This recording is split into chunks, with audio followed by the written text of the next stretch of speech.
Educação. Os temas da atualidade em discussão no seu rádio. Rádio Opinião. Rádio Opinião. A opinião de quem entende do assunto. De segunda a sexta, às 7h40 da manhã, na Universidade FM.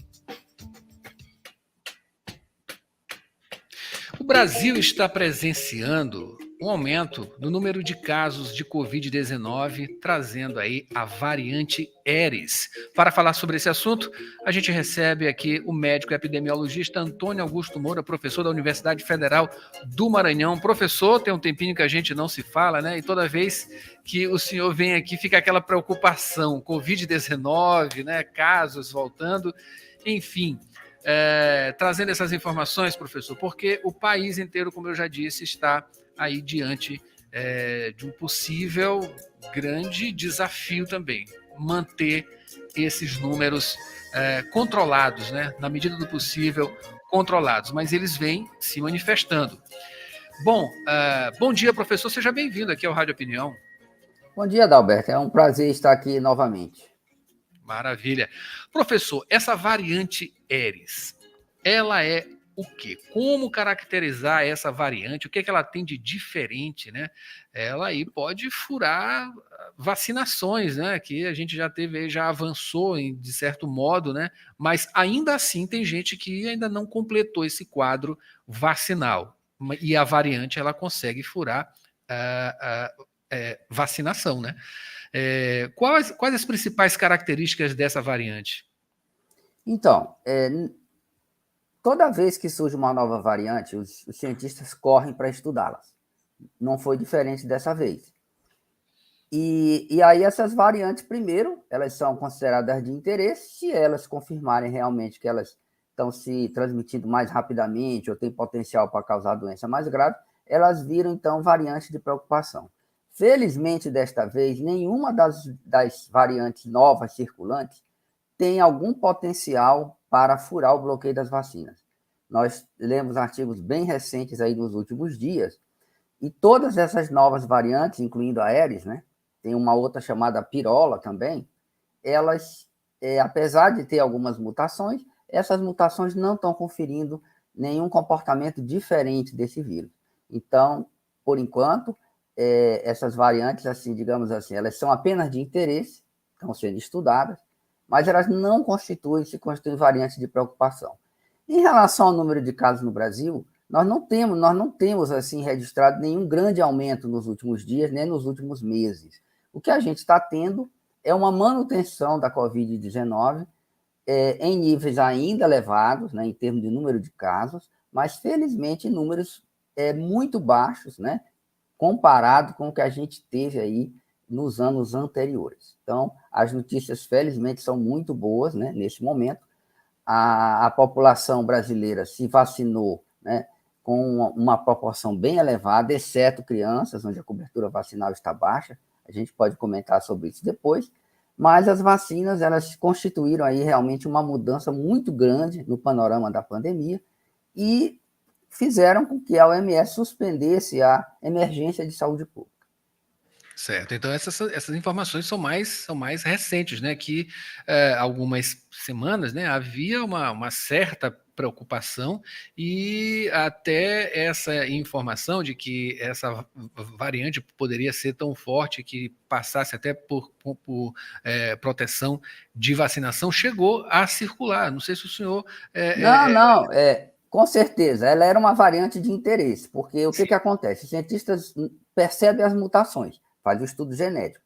Aí, a partir do conhecimento das mutações, surge aí a possibilidade, né, de que ela tenha um comportamento diferente. Aí você parte para a testagem. Isso hoje tem sido feito muito rapidamente.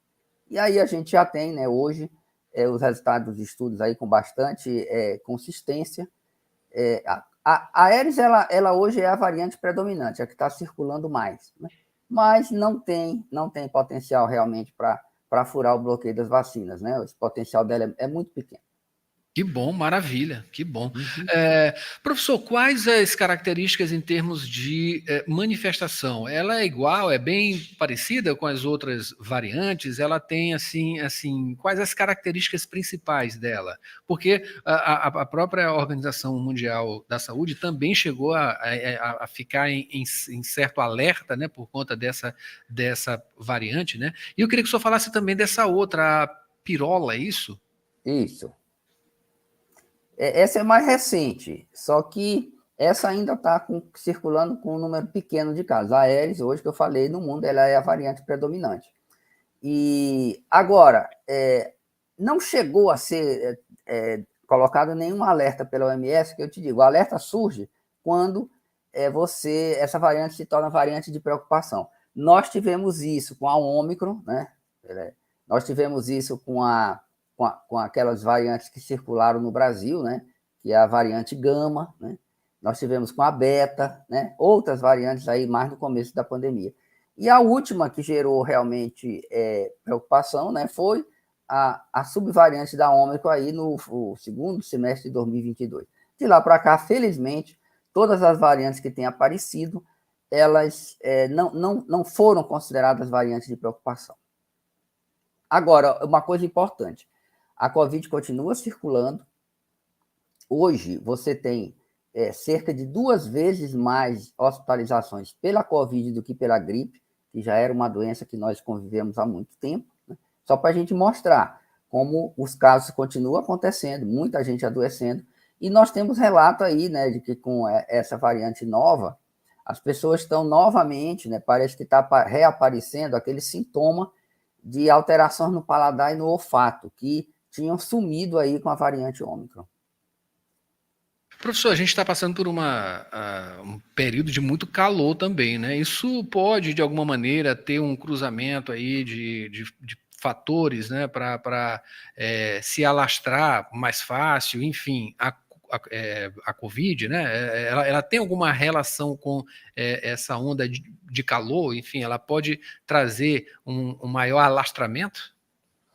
Então, a gente não tem notado muita mudança de acordo com a estação do ano, que a gente chama de mudança sazonal com a Covid. A Covid ela tem respondido muito mais ao surgimento de novas variantes, né? Então, quando surge uma nova variante, ela se espalha mais rapidamente, né? Essa é a tendência. Ou, mesmo que não seja mais rapidamente, ela vai tender, né, a ocupar o espaço das outras. E a gente vê isso com a gripe. Então, aqui no Maranhão, na época das chuvas, né?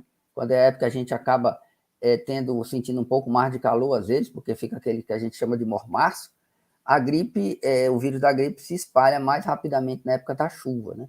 Então, teoricamente, na época do calor, onde as pessoas se aglomeram menos, vão mais para fora de casa, a circulação do vírus da gripe é menor. Mas a gente não tem notado isso com a Covid, não. Maravilha. Professor, ainda sobre esses números, né, de casos, é claro que fica sempre a recomendação, né?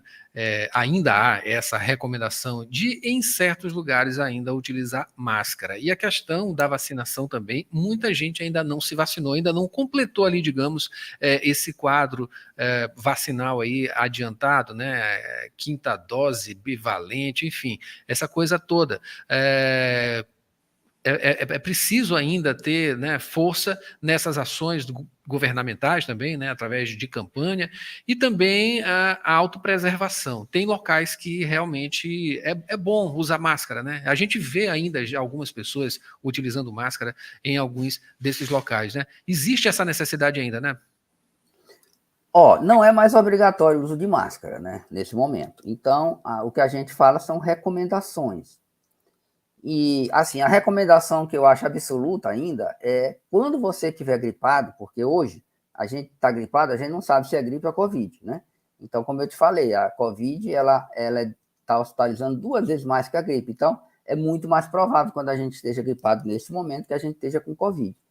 Qual é a recomendação? Se você estiver gripado, use máscara, né? Sempre, na hora de sair, né? Para evitar de contaminar os demais, né? O ideal mesmo era se ficar em casa, mas no Brasil, dificilmente a pessoa gripada ou com Covid, né, vai ficar em casa. Infelizmente, não é assim que a coisa tem funcionado, né? O empregador não vai dar o dia, então é série de complicações. Então, o fundamental mesmo é que você, gripado, use máscara, né?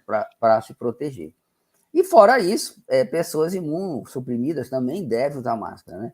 Porque aí o sistema imunológico não tem potencial para o combate, né, a muitas doenças. Então, essas são as recomendações, assim, clássicas. Obviamente, uma pessoa, né, um idoso, né, com muita idade, né, então ele também pode se protege mais usando máscara. Fora isso, né, não há, assim, nenhuma recomendação, e eu tenho visto apenas a manutenção do uso de máscara em serviços de saúde, né, que é interessante, porque tem uma aglomeração, né, de pessoas com sintomas, né, gripais, e aí você realmente reduz a transmissão. Professor, para a gente finalizar, a questão a primeira atitude, né? A gente não sabe se a pessoa está com Covid, com gripe, enfim. O que ela deve fazer de maneira mais rápida ali? Então, o que a gente vê hoje é que as pessoas não estão mais testando, né? Então, quando a pessoa tem sintoma gripal, automaticamente ninguém quer ter Covid. Então, você atribui, estou gripado. Mas a gente só vai saber se é gripe ou Covid se a gente fizer a testagem, né? Então, assim, via de regra, não há mais aquela necessidade, né, premente de você testar, né? Se puder testar, ótimo. Mas você tem aí as dificuldades, né? Tem que ir a um laboratório, tem os autotestes também de farmácia que você pode usar, que é uma dica super interessante, né, que eu recomendo para as pessoas. Mas, assim, para saber o que tem. O que a gente tem visto é que os casos de Covid, na maioria das vezes, são leves, as pessoas, a maior parte está vacinada, né? Mas, se você não tiver vacinado, aí, nenhuma dose, pelo menos, aí você tem um potencial, né, de ter uma doença mais grave, né? E isso é uma coisa que você tem que atentar. Esses sintomas, eles são bem parecidos, professor? Então, a gripe e Covid é muito difícil a gente distinguir apenas com base em sintomas, né? O que a gente via no começo da pandemia da Covid-19 era aquele sintoma de perda de olfato e paladar, que era bem característico da Covid, que sumiram com a Ômicron e parece agora estar voltando de alguma forma com essas novas variantes. Maravilha, maravilha.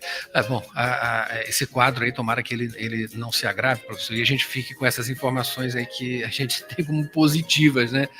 Claro, em relação à Covid-19, que a gente não pode descansar um segundo. Eu acabei de conversar aqui com o professor Antônio Augusto Moura, ele é médico epidemiologista aqui da Universidade Federal do Maranhão e acompanha as questões relacionadas à Covid-19. Falou com a gente também sobre a variante Eris. Professor, muito obrigado pelas informações.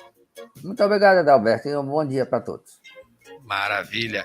E esse foi o Jornal Rádio Universidade desta quinta-feira, uma produção do Núcleo de Jornalismo da 106. Abraço aqui para Ed Manfred, também Edu Santos, o Renato Wensch, todos aqui acompanhando através do Instagram, Esther Domingos. Olha só, Esther Domingos acompanhando a gente também, viu? Sandro, também Maquinaria Musical, já falei, né? É isso aí. Muito obrigado pela companhia. Aqui também no YouTube também. A gente volta amanhã com mais informações. Amanhã, sexta-feira, Mayra Nogueira tem Roteiro Cultural e Paulo Pellegrini no comentário do esporte. Fiquem agora com Mayra Nogueira, o melhor do pop nacional e internacional, animando a sua manhã com o melhor do pop nacional e internacional no Sessão das 8. Até amanhã.